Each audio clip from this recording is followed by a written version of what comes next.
and I'm going to live long. Okay. Yes, Gavin, you will live long. Hello, everyone. This is Small World Solutions podcast, Workplace Wizards. This is episode number 25, and we're going to talk today about oil and water relationships. Here I am along with my host, Gavin Wong, and I am Arnell Smalls, and we're here to help workplace environments improve. And how do we do that is by a lot of the trainings that we're going to be giving you here on our podcast, and just listening to Gavin's stories. I think we'll listen to your stories. Yours will be better.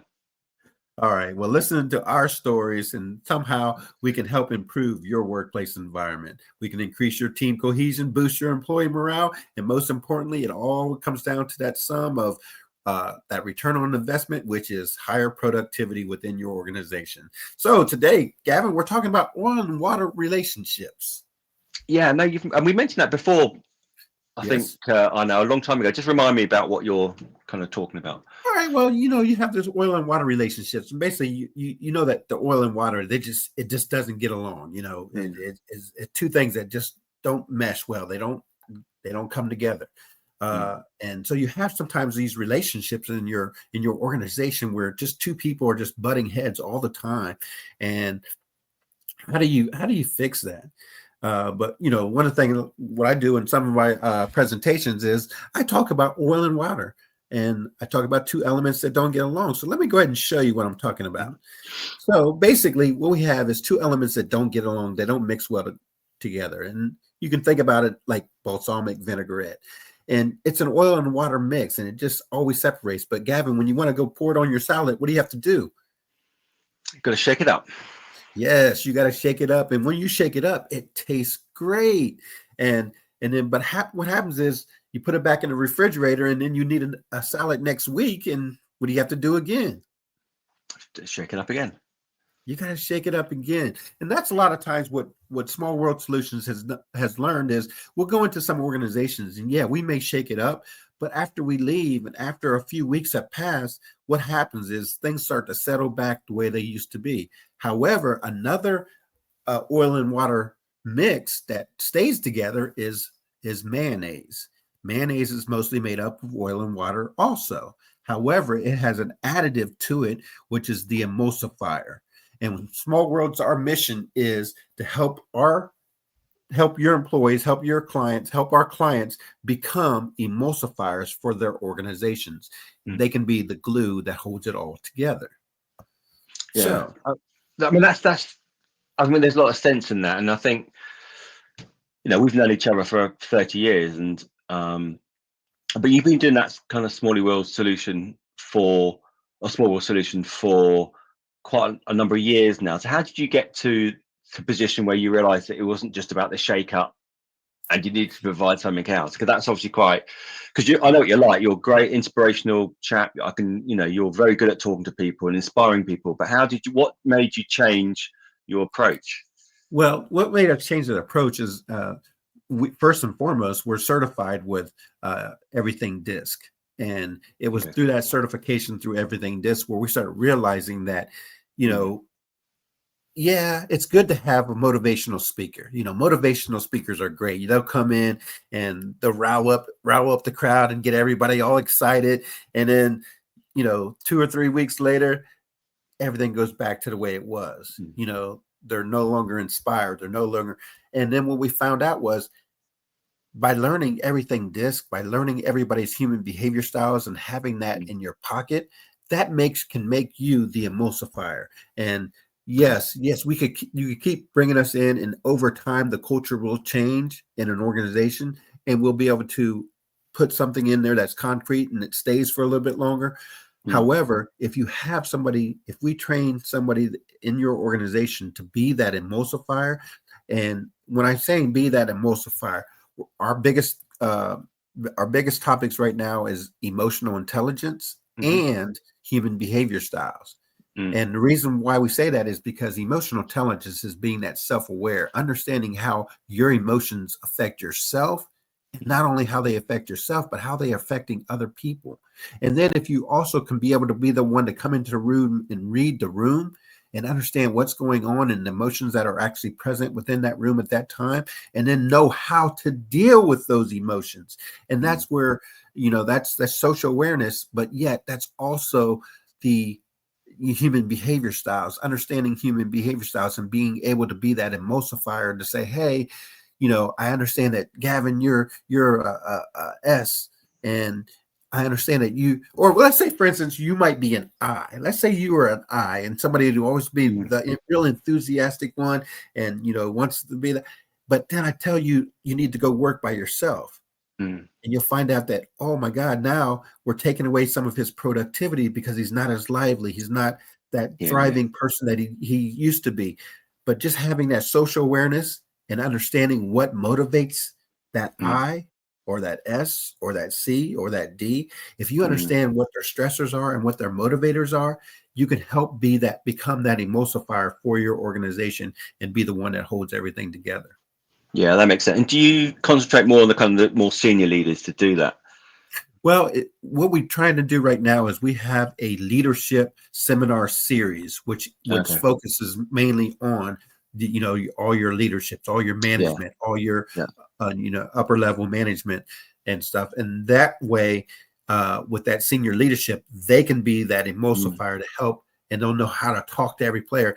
I coach football, I coach basketball, I coach golf, and you'll notice that you can't say the same thing to every single player. You'll find out that every single player has their own style or has their own behavior style, and they need to be motivated in different ways. Like, for instance, that D, that you can motivate that D by just challenging them and give them some type of competition. If you challenge them, you know what they're going to do. The best thing to say to a D is, oh, I don't think you can do it.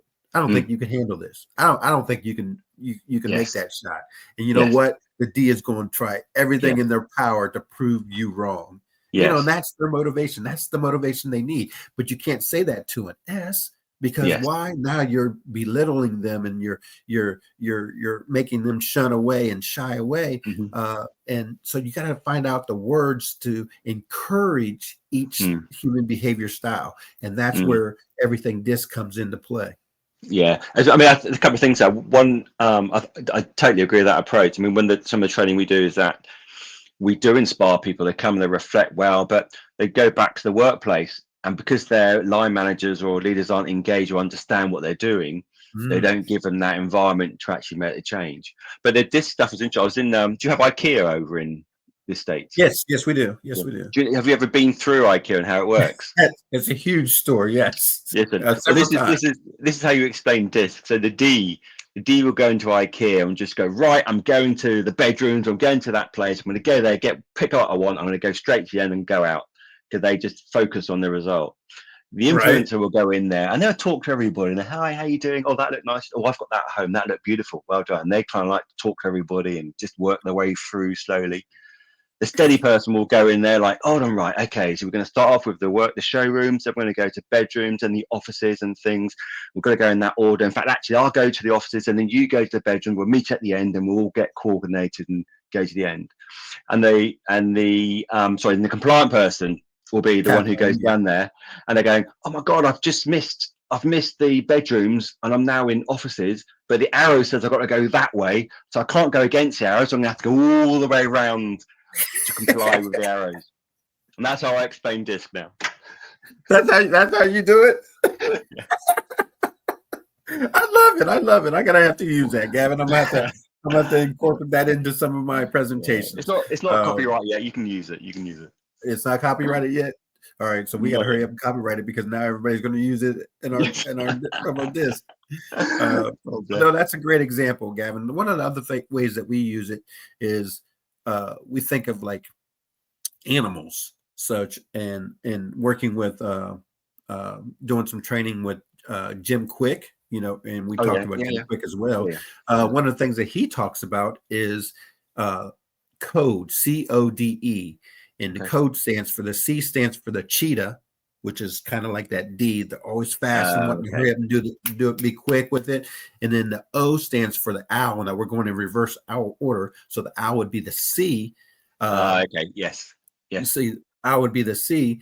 And then that the influencer would be the D, which would be dolphin, and then Okay. the E would be the elephant, with the brain, and always Yeah. Okay. wanting to be the comforter and be the brain. So they use code in theirs, and Okay. so what we've been doing is like not only just we talk about the D being the cheetah, but what Mm. other animals like, Mhm. and then so what other animals would come to mind if you were asking a D? What would you be? And like for me, I'd be a hawk.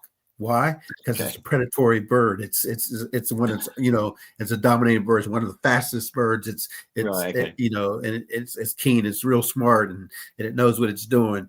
And so there's different animals that Right. Okay. kind of feed towards those Yeah. uh, But actually, I like that behaviors. because it's kind of a lot of these things are very similar, but actually, you need to present it in a way which resonates with somebody. And if you need to use Exactly. animals to which makes them resonate, then that's brilliant. There's lots of things, kind of I mean, models out there. you could do job positions like police Yes. officers. Mm. Police officers. A lot of police officers are mostly in that D style, Yeah. because you know what the thing was, you give a person a gun, he wants to be a cowboy. So I don't know if you guys have that term over in England, but we yeah, don't, we're not so casual with guns over our way, that's yeah, true. and we That's true. don't, and I we don't don't have we don't have cowboys either. So you have to think of something different over here. Yeah, we had to come up with something like that. Yeah, but we Uh, have IKEA, so we got it.